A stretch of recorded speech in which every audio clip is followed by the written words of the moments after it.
What do you call an eldritch horror e-girl? Cthulhu.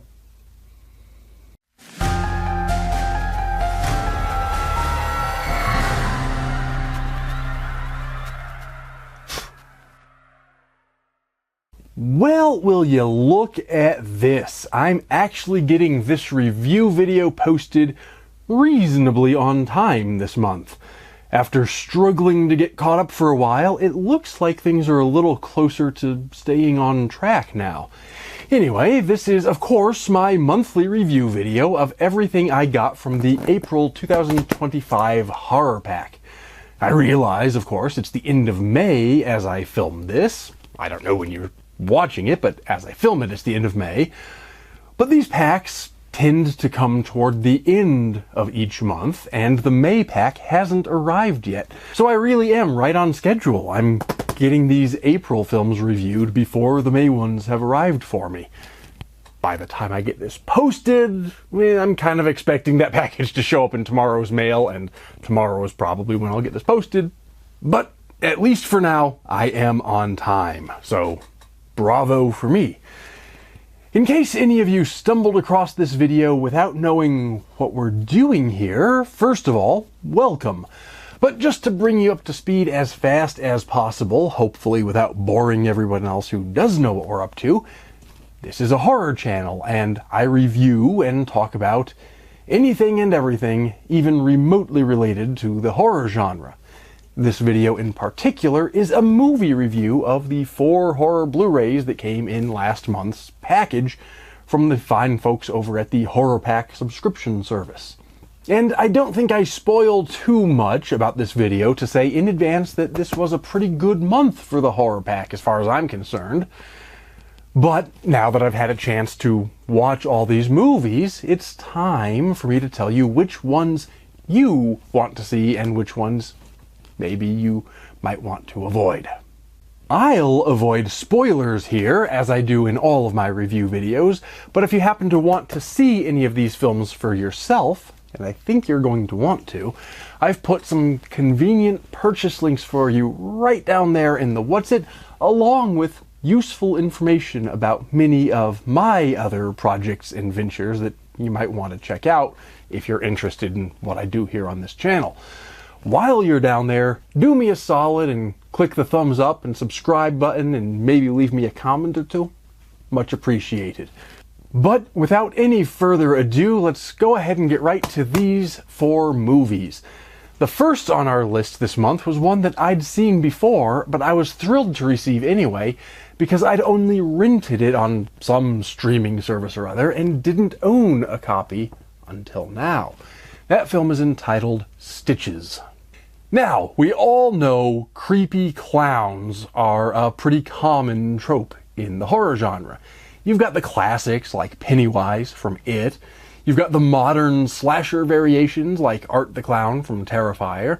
You've got the whimsical ones like Killer Clowns from Outer Space. And then you've got the real-world ones like John Wayne Gacy's Pogo the Clown. And that's just to name a few, not even getting to things like Clown Town or Amityville Clown House, which is actually a real movie, believe it or not. A few years back, I think most of you will probably remember, there was that wave of creepy clowns, these creepy clown sightings. They showed up and scared the bejesus out of random people out on the streets in the middle of the night. Noted paranormal skeptic Benjamin Radford, who actually taught one of my courses in grad school of all things, because even with something like 8 billion people, we live in a weirdly small world. Never mind all that, he wrote an entire book on the subject of these bad clowns, though I can't say whether I recommend that or not because I still haven't gotten around to reading that one yet. The point here is, for some reason, clowns tend to frighten people, and people have come up with different reasons why that might be. Maybe it's because their exaggerated makeup and silly behavior puts them firmly in the uncanny valley. Or maybe they've become a horror trope specifically because they're not supposed to be scary, and so the horror comes from the corruption of something kind and funny and innocent, and the transformation of that into something monstrous. Indeed, I think that's why I still prefer Tim Curry's portrayal of Pennywise over Skarsgård's, because in the original miniseries, Tim Curry's Pennywise really does seem like an innocent and friendly clown, just acting silly, right up until the moment he becomes this monstrous entity.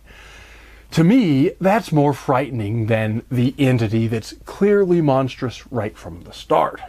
All of that is just to preface this movie, because this is also a clown horror movie. Here, British comic actor Ross Noble portrays Stitches the clown. He's a children's birthday party entertainer, and he's kind of the stereotype of the down-on-his-luck party clown who's a bit of a sleaze and his heart isn't really in what he's doing, but he's not really a bad guy, just kind of a little bit of a degenerate. And I'll get to the rest of the plot in just a moment, but I'm going to jump right into review mode here and talk a little bit about Ross Noble's portrayal of this kind of character, because I think he really nailed it.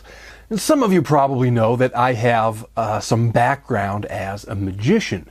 I never did children's parties myself, but I know people who have done them. I know people, some reasonably close friends of mine, who make their living doing children's parties.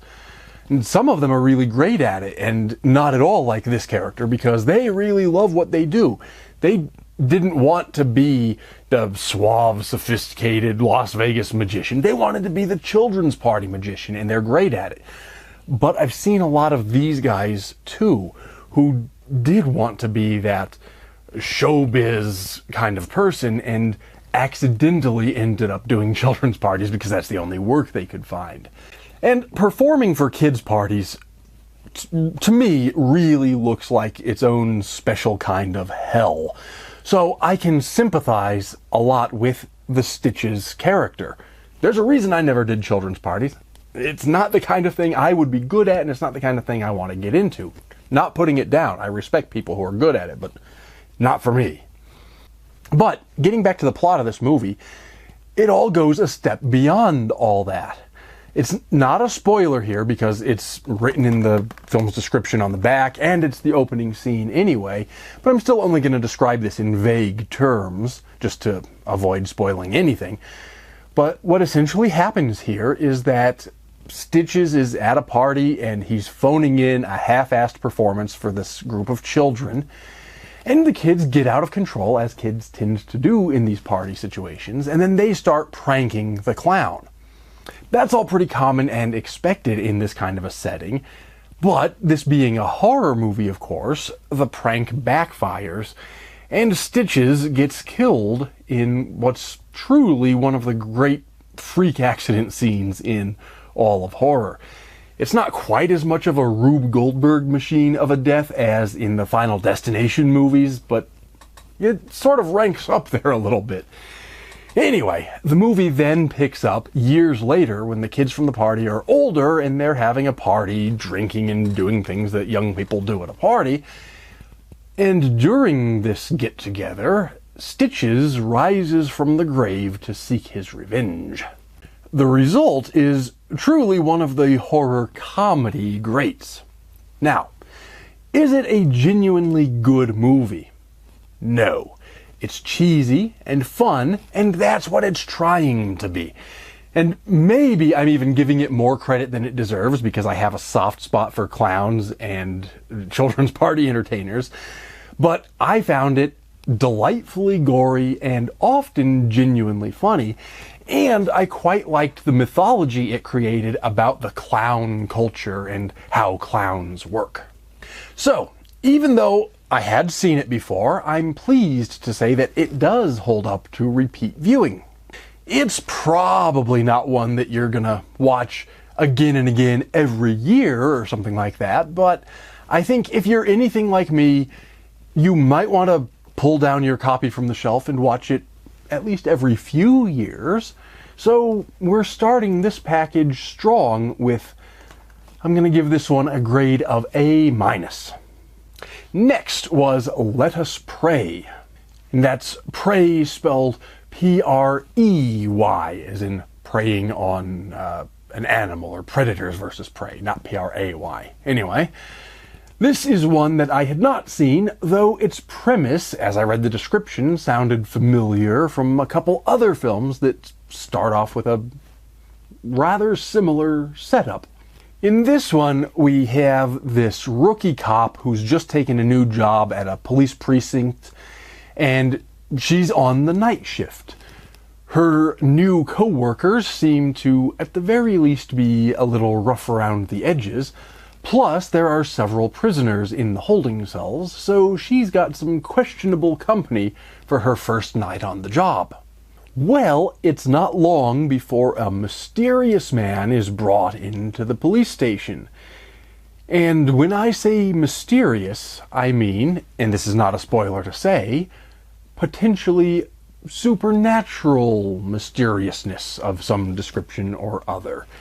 He's one of those characters who doesn't seem particularly violent or threatening in that manner, but seems just somehow off or strange, and perhaps threatening or intimidating for that reason. And soon, the people around the police station, officers and criminals alike, find that their darkest secrets are in danger of being revealed by means no one quite seems to understand. I think that's probably about all I should say about the plot, to avoid giving too much away, but that ought to give you a kind of taste for the kind of movie that this is. If you're thinking it sounds familiar, that's because a lot of it genuinely is pretty familiar. Though it has a strong premise, this one isn't winning any awards for originality.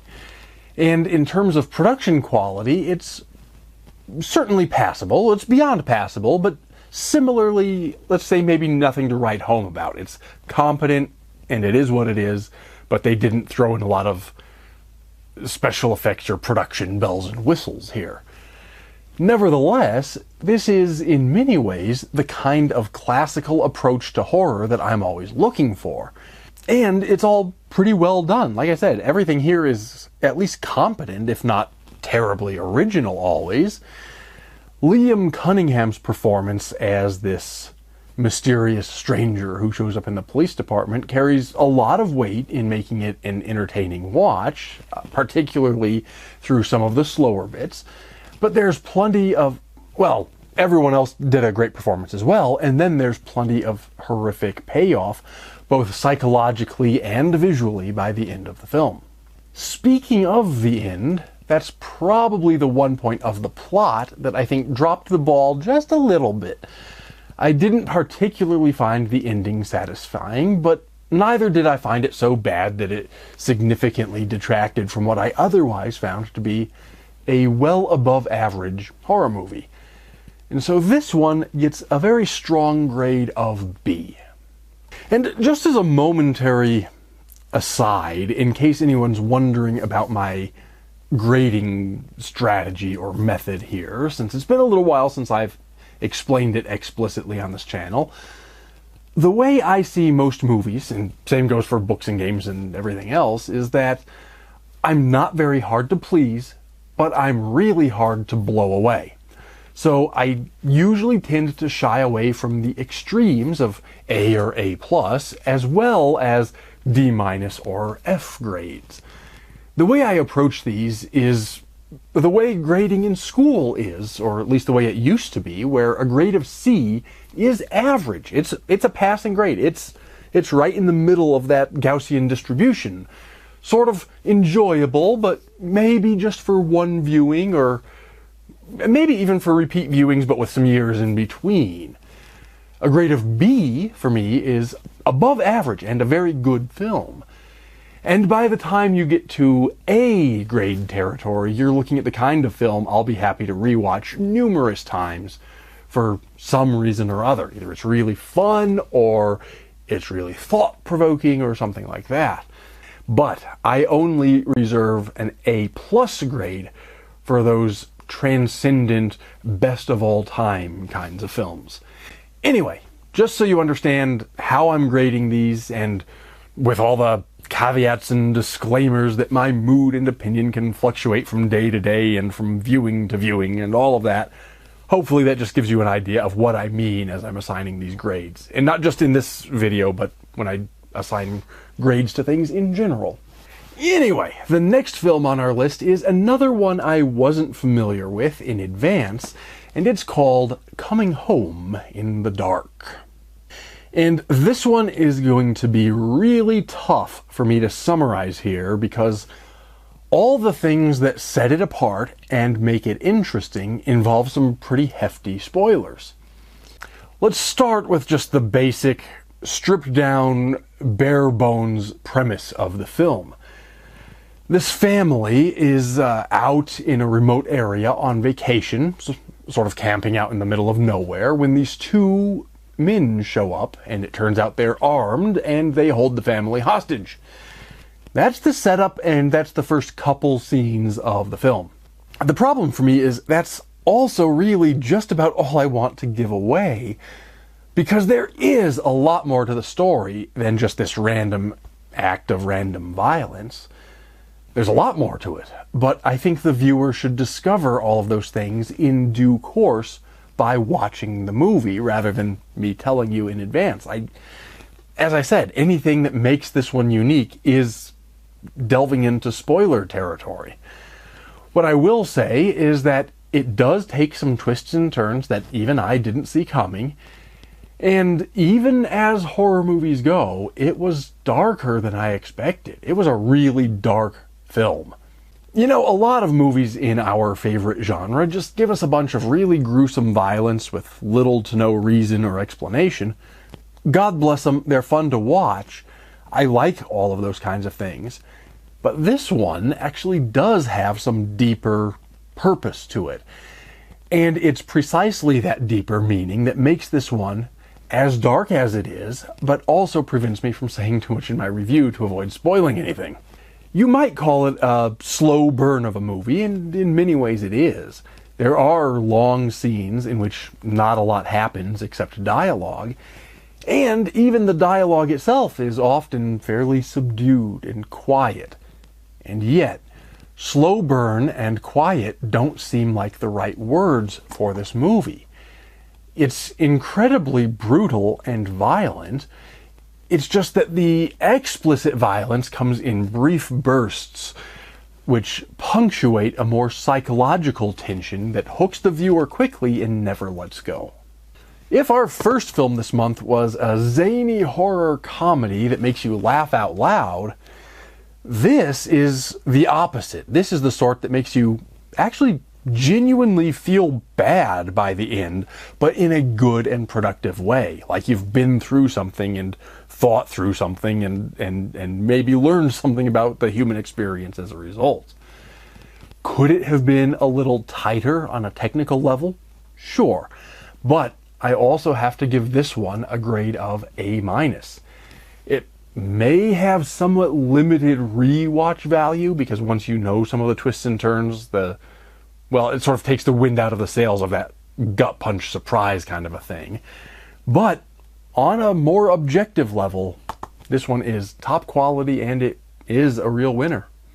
And finally, we have one that's a little awkward for me to review, but I'm going to do so anyway. It's a film called Late Checkout. Why is this one awkward for me to review? Well, because I'm listed in the credits as an associate producer. So for that reason, it kind of seems a little wrong for me to review it. But I'm going to do so anyway, in part just because I review all these things, but also because I never had any creative control. This is not really my movie. I got a credit because I threw a few dollars at it several years ago. That's all there was to it. And so, of course, even though this was the HorrorPack exclusive Blu-ray, in fact it was exclusive number 107, and usually those are quite unknown to me, this one I had already seen, but I did re-watch it before filming this review, so everything is sort of fresh and current in my mind. The premise here is Well, a pretty straightforward and stereotypical slasher movie. These friends rent a remote cabin for a getaway and find themselves getting picked off one by a masked slasher villain. In this case, he wears a welder's mask. There's nothing particularly original about it, but if you're looking for this kind of quintessential slasher movie, this one will serve you well. It may not have an original bone in its body, but it's got some good kills and does a great job, I think, of demonstrating what some dedicated fans and filmmakers can accomplish using practical effects and a very low budget, but with a love for the genre and a lot of heart behind it. I was curious to see how the special features on this HorrorPack exclusive edition might compare to this other Blu-ray that I got due to my own association with the film. And, well, the HorrorPack actually has some bonus features, and this one that I got for my contribution to the film is just the film. It doesn't have any bonus features. So the HorrorPack is actually a step above my even more exclusive one, except that mine also came with a poster autographed by most of the cast and crew. So, advantages both ways, but if you like special features, the HorrorPack's got you covered. The features themselves are pretty standard stuff, an audio commentary and a making of, that kind of thing. And they're not going to blow you away. They're sort of just what they are. But especially for those of us who like to see how people manage to pull off ambitious projects with limited budgets, they are worth watching or listening to. At the end of the day, this one is getting a grade of C+. As I said, it's not a great movie, but it is a really fun one and better than average, and so I do recommend it, and not just because my name's listed in the credits. And so there we have it. As I said at the beginning, a pretty solid month from the HorrorPack people. But alas, that means we are once again coming upon the end of our time together. Do be sure to like, share, subscribe, and all that sort of YouTube-y stuff. And stay tuned for my next video, in which I take my shovel to the local cemetery and do an unboxing video. But until then, take care and stay scared.